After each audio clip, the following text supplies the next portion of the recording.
All right, everybody, thanks for tuning in for the Sunforger video. We're going to be looking at some of the top cards to consider when you are building your Boros deck.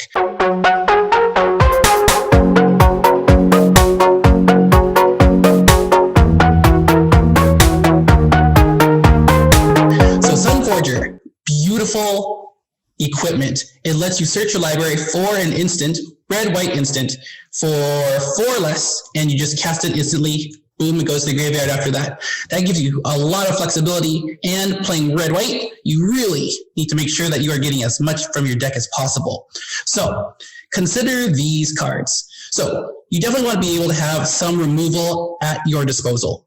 When it comes to white, you can't really beat all the cheap spells like Swords to Plowshare, Path to Exile. Exiling a big threat is very, very nice. You give your opponent, a little bit of life or a land, but you know what?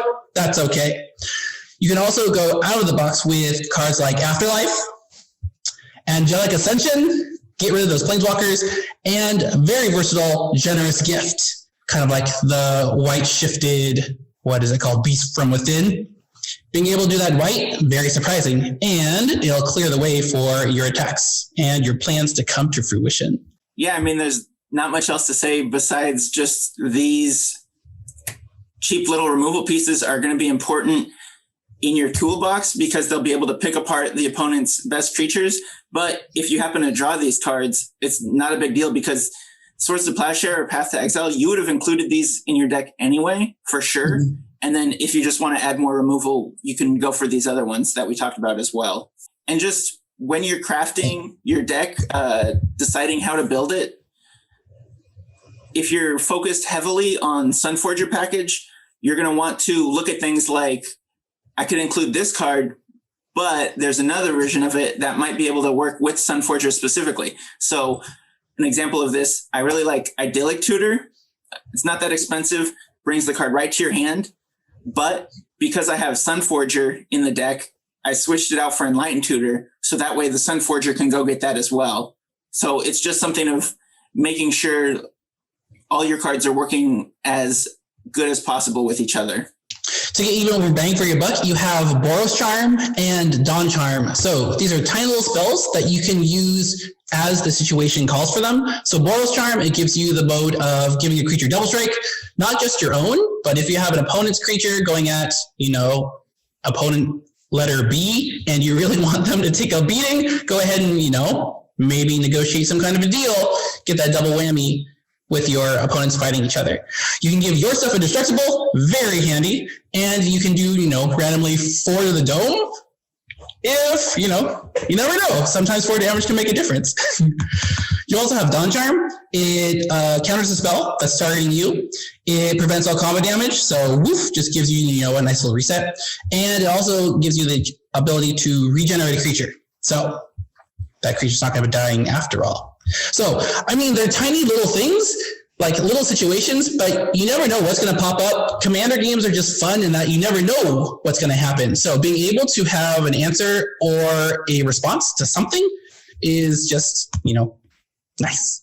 Right. It makes it, with these charms, it makes it so that your opponents are not going to want to cast a board wipe into an open red and white. That's all you need to, and have the Sunforger equipped, and they don't know. Are you going to do a Boros Charm to make all your stuff indestructible?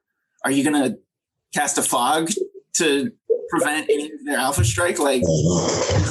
You never know. So, Mountain Plains is like the new, Island. Right. Another thing that you can do with the Sunforger is copy spells. So we start off with the classic Fork. There's also Reverberate, Reiterate. You can do Increasing Vengeance, which is a really fun card I love because you can copy it and then copy it again, and you get 2 copies when you flashback. And then there's the top end of this with Wild Ricochet and Repeated Reverberation, which you copy things twice. In Wild Ricochet's case, you're going to copy the opponent's card and make it target whatever you want, and then you get to copy it as well. So if you have time stretches in your meta, that's what Wild Ricochet was made for, So What do you think about these, Rob? They're perfect. I mean, even if you're drawing these cards just like normally, especially in the early game, having an early fork and an early reverberate, being able to copy your opponent's Kadama's reach and all of their ramping spell-wise is very good. Late game, it's even better because Sunforger does require a lot of mana investment just to attach it and then be ready to unattach it. But late game, that's when you have like the Haymaker spells. So being able to copy that and have yours resolve before your opponent's kind of gives you a chance to stay in the game, especially with, what's that gross one? Expropriate? That like just ends games whenever it happens, or Exsanguinate. Exsanguinate, no one plays Exsanguinate unless they're gonna win. And so being able to use your Sunforger to copy that and hopefully stay in the game or finish your opponents first before the original copy resolves is even better.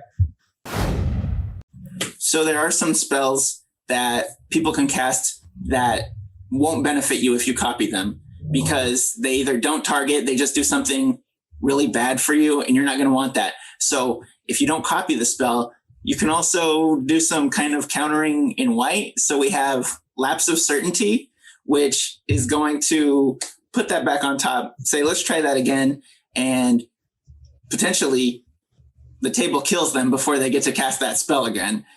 Or if they tapped out for that full power Genesis wave or that full power Exsanguinate, you hit them with a little Mana Tithe. It's like, no, one more. And that's that for that spell. When the opponent just has stuff out that you need to get rid of immediately, in terms of artifacts and enchantments, you can go Return to Dust, or you can go Crush Contraband. These cards are pretty similar. They do have differences in how you want to play them, but they're both really good at doing what they do.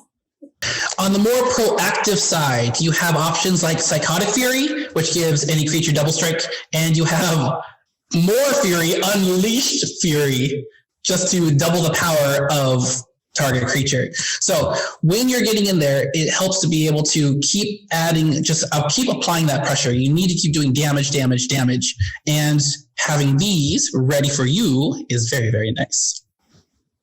Especially when you put them together. Like if you already cast Psychotic Fury and then you just put an Unleashed Fury on top of it, it's just too much Fury for them to handle. Right. They go great together.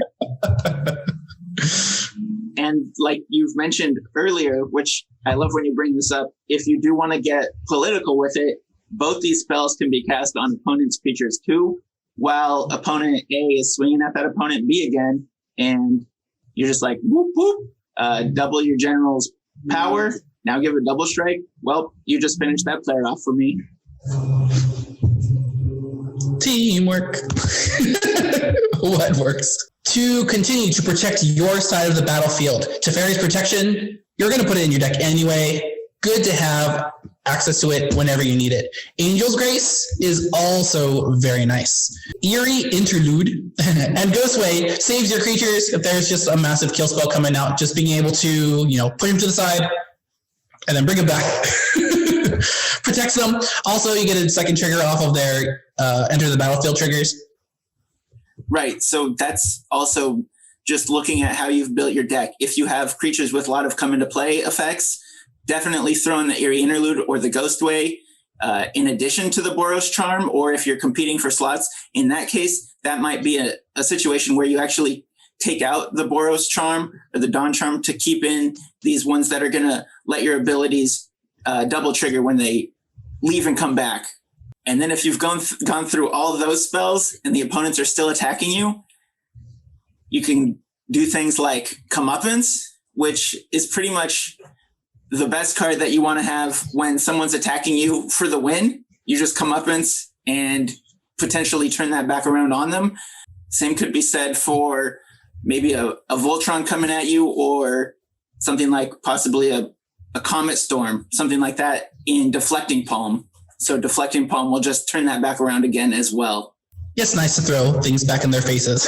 I was like, no, how about this instead? And then one more that I actually just thought of right now, because I was looking through random bulk cards over the weekend, is Mirror Strike, which is basically an unblocked creature does damage to its controller instead of you this turn.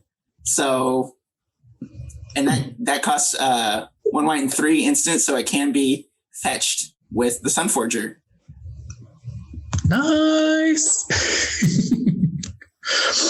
All right. For you creature-based decks or decks where you just like to, play around with people's emotions, like you love the political side of EDH, there are a couple tricks that you can include. Master Warcraft is very handy. You get to control who's attacking with what, who's blocking with what.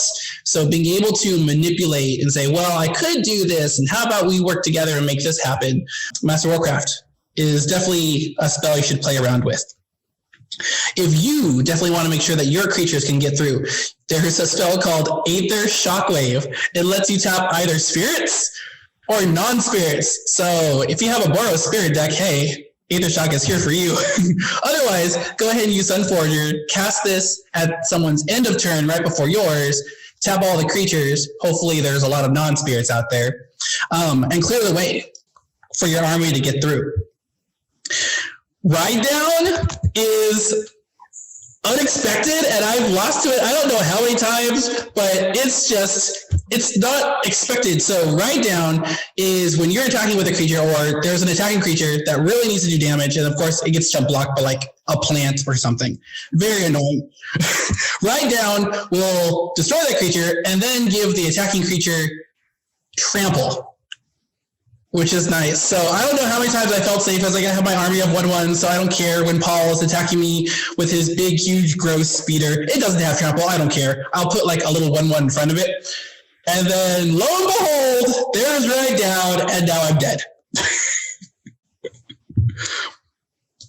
It's annoying, Paul. But it's good. So I can be mad and happy about it at the same time. Blah. One more combat trick. Let's say you attack. They're hanging on by 1 or 2 life. You just need an extra attack step. Chance of Glory is searchable with Sunforger. You get 1 more turn because you're going to lose at the end of the turn after you cast Chance of Glory. But hey, don't forget you have Angel's Grace too. So it's a win-win. Should we do a bonus card just for fun, Paul? For sure, of course. Okay. So if you want to be goofy, there's also Magnetic Theft. And so hopefully you're not the only person running equipment out there. There should be lots of swords, lots of boots, lightning greaves out there that you just, people play good cards. And so why shouldn't you play with them as well? So Magnetic Theft, really fun card. It's just a single red for an instant that says attach target equipment to target creature. So you can take your opponent's best equipment, put on your creature, and then swing for a beatdown. Or if you just want to be funny, you can use Sunforger's ability to unattach Sunforger, search up Magnetic Theft, and then put Sunforger back on. So I don't know if you ever played a Storm EDH deck. There you go. There's one more. Or maybe you just have to move Sunforger to another creature. So maybe the creature that has Sunforger on it, that creature gets blocked. Go ahead and use Magnetic Theft to move Sunforger onto another creature, get in that extra 4 points of damage, plus it's still equipped to a creature for you to use Sunforger's ability during your opponent's turns. Ooh. What about in a feather deck, every card that you pull out and get to put on like the feather rotation is just another card that you get to use for card advantage. So technically, like, even if you just take the Sunforger off and put it back on, now you've put a Magnetic Theft in your like virtual hand with feather. Oh yeah. And then every time you cast Magnetic Theft from your hand, steal all the equipment. And so those are a lot of good cards in white or red or Boros Identity. I think we're going to look at a few outside, just adding a little. We don't want to get too carried away because, we are keeping it Boros right now. But let's see what else we got. If I could nominate one, I would just say if you're adding black, Anguished Unmaking. I just like removal that hits everything. You take a little ping from it, but there's always going to be something that you have to get rid of. And Anguished Unmaking just makes sure that you have an option to get rid of whatever it is you need to. Definitely. Poor Soren. So then I will go over Kaya's Guile, which I think is a great card because it has so many options, and it's all of the options. Well, not all of the options. Most of the options are very useful. You choose 2. You can also entwine it. Can you entwine off of a Sunforger summon? I want to say yeah, because it's an additional cost, and you are casting it. You do cast the spell with Sunforger, so my instinct brain says yes. I'll go with that. So the first one, each opponent sacrifices a creature. Great. Exile all cards from each opponent's graveyard. Not your own. Your graveyard is safe, but each opponent's graveyard. That's so good. And it doesn't target on that one either. Really good. Create a 1/1 white and black spirit with flying. So great for your Aether Shockwave deck because it's spirit. And then you get core life. So definitely, I think when you look at this card, the top 2 are like their own. And then the bottom 2 are like, do you have 3 extra mana and you might as well just entwine it. That's how I would play it, but you never know. Ooh, if you're looking for another charm, consider Rakdos Charm. So it has 3 abilities. You can exile all the cards from target player's graveyard. You can destroy an artifact. There's always good things to blow up. And then my favorite is each creature deals 1 damage to its controller. So if you are facing down someone with a big, huge token army, then that token army is going to turn against them. If you're playing against an Infect deck, just give them a couple more poison counters. Hopefully they kill themselves.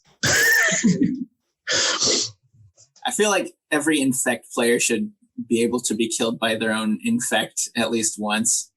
I think it's fair. And so my other out of Boros card would be Crackling Doom. This does 2 damage to each opponent, and then those opponents sacrifice the creature with the highest power that they control. So definitely does a little bit of pain to them, and then it gets rid of their strongest creature. So great way to clear up a cloggy board. Mm-hmm. We talked about these cards a little bit in some of the earlier videos, but I just want to bring them up again because they work so well with Sunforger.